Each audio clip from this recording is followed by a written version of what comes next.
Okay, thank you, Dr. Chung. And we just have left about 15 minutes for the last case of today for botulinum toxin in limb dystonia. I think we will have a quick access in this case. Uh, uh, we still have a clinical case about a limb dystonia with my patient about 56-year-old male admit to our department with the abnormal movement in his right hands. He has the previously of the 2 years of abnormal movement in his right hand. Firstly, affected his in writing, but after that, these abnormal movement appear spontaneously. The patient feels his tension in his forearm, and in these abnormal movement affect him in daily activity. He did not use any medication and no family history in this situation.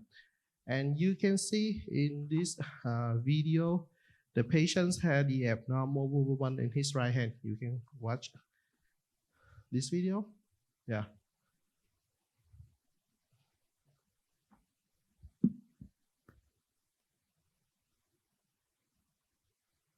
Okay, and those abnormal movement stop him from writing. Yet he cannot write any alphabet. No, but when he use his left arm when writing, you can see also the abnormal movement appear in the right hand too. Okay.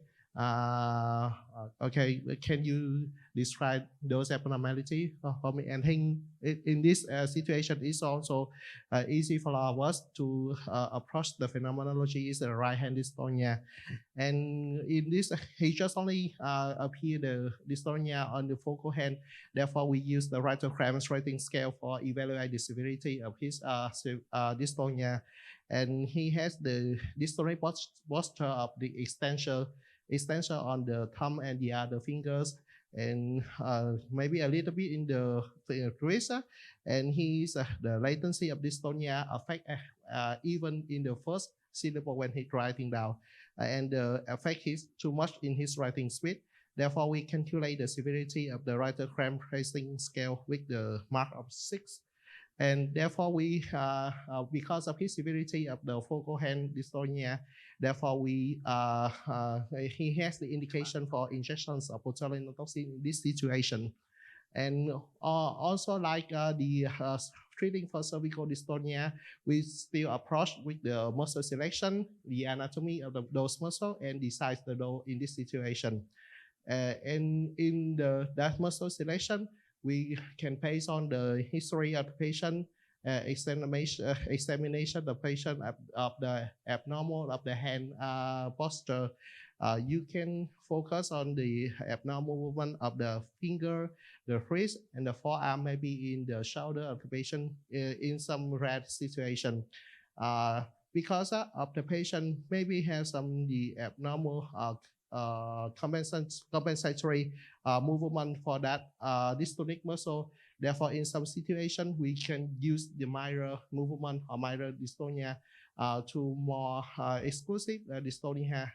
And in this patient, when we checking with the minor movement, you can see clearly the extension of the thumbs and the finger 2 and 3 of the patient, not like wrist abnormal in the first section.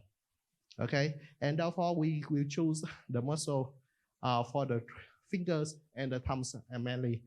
And one questions about muscle selection in this situation. Which muscle should you choose in this situation? Because I just list some muscles which mainly affected for the upper extremity extension. Okay, can you choose which muscle should we choose in this situation? Yeah. Okay. Okay. Any idea? Okay, so I think I can comment on this. So because this is a right sacrum, and then you see that the most affected posture is the extensions of the wrist, right? Yeah. And extensions of the fingers. And I think that when he write and he try to flex the wrist, I think this is a compensatory mechanism for him because the wrist tend to extend. Yes. When you ask the patient to write with the left hand, you can see clearly with the fingers, the index and the middle fingers extensions, as well as the thumb as well. For my target for the injection, I think I'm gonna go with maybe extensors or carbide, both maybe radialis and ulnaris, but maybe more on the ulnar because he has more ulnar deviations, and also as the EIP and EPL. That means you want to injections in the muscle with the extensor carpi radialis. Right. So on at the the wrist, wrist and for wrist. ECR and ECU, but maybe more doses in the ECU. And for the fingers, I think I'm gonna go for EIP because this is the extensions of the index and also extensor digital communis because there's the index of the extensions of the middle finger. And for the thumb, I think this is more extensions of the distal part of the thumb, so it should be EPL. Oh, that's me. Too much muscle in the first. Right, this is too much, but maybe we can try to if you think maybe you can try to inject at the fingers because I think that when you write on the contralateral hands, you can see there's more injections of the fingers rather than the thumb, than the wrist. Sorry. Okay, thank you. Okay, and other options? Other option for muscle selection in this situation.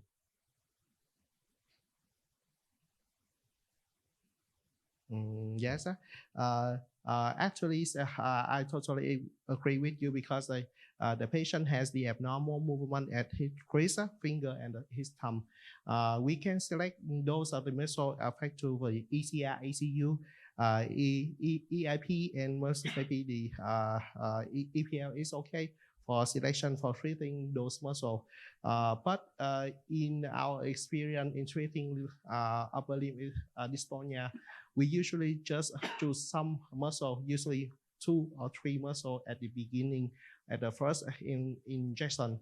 Therefore, in this case, I usually choose because we see in this video the mainly affected limb dystonia affected the finger and the thumbs. The index finger and the third finger. Therefore, we usually choose the mainly the muscle affect to the fingers and the thumb, and usually in the finger extension, we have the affected the index finger and the third finger.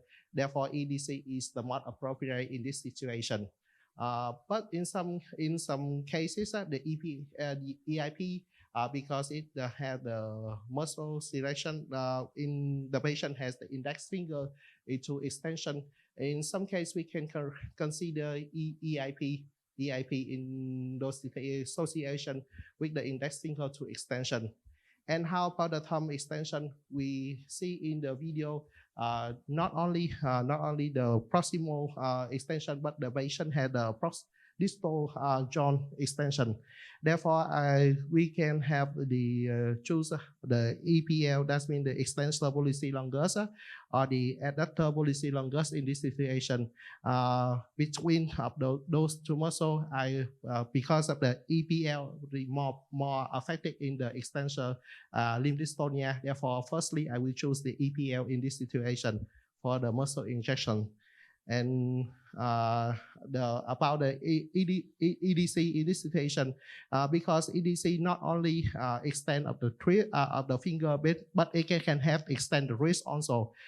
Therefore, because we are afraid of the muscle weakness, therefore EDC can explain the abnormal movement of the patient with the extent of the finger and the extent of the wrist. Therefore, I will choose EDC in this situation.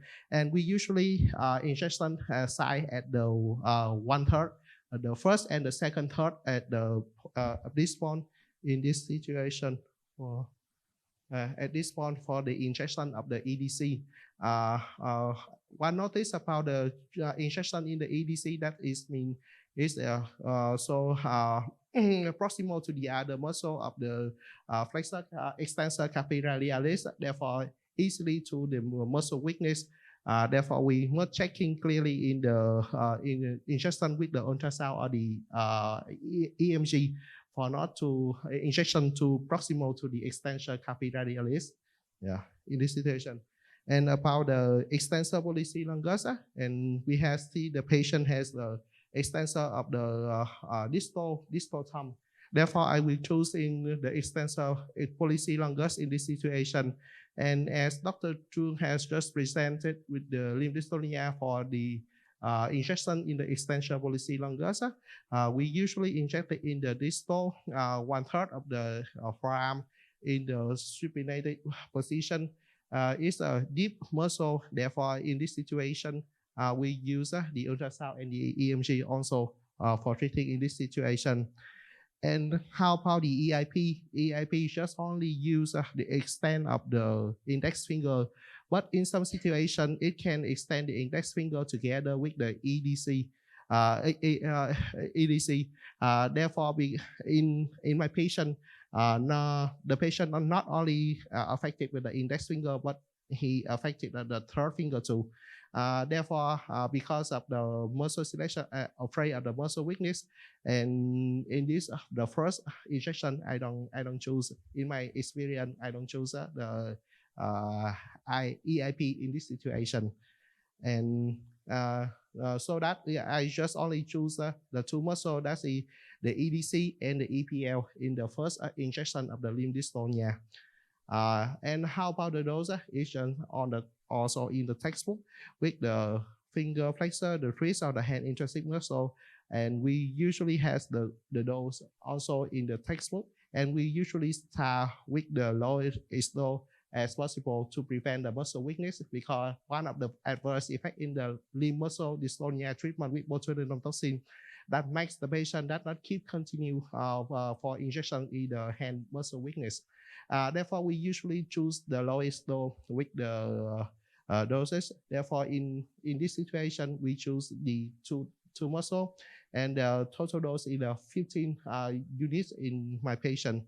And one notice about the treatment injection, we usually checking the muscle bundles in the ultrasound, checking for the each bundle which belong of the EDC, which we belong into the second index finger, the third finger, or the fourth finger on the ultrasound.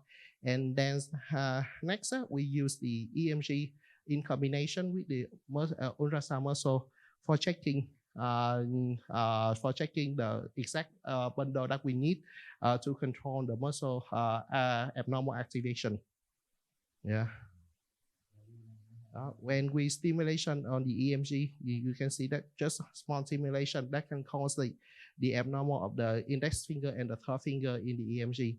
Therefore, we choose that muscle bundle for the site of the injection.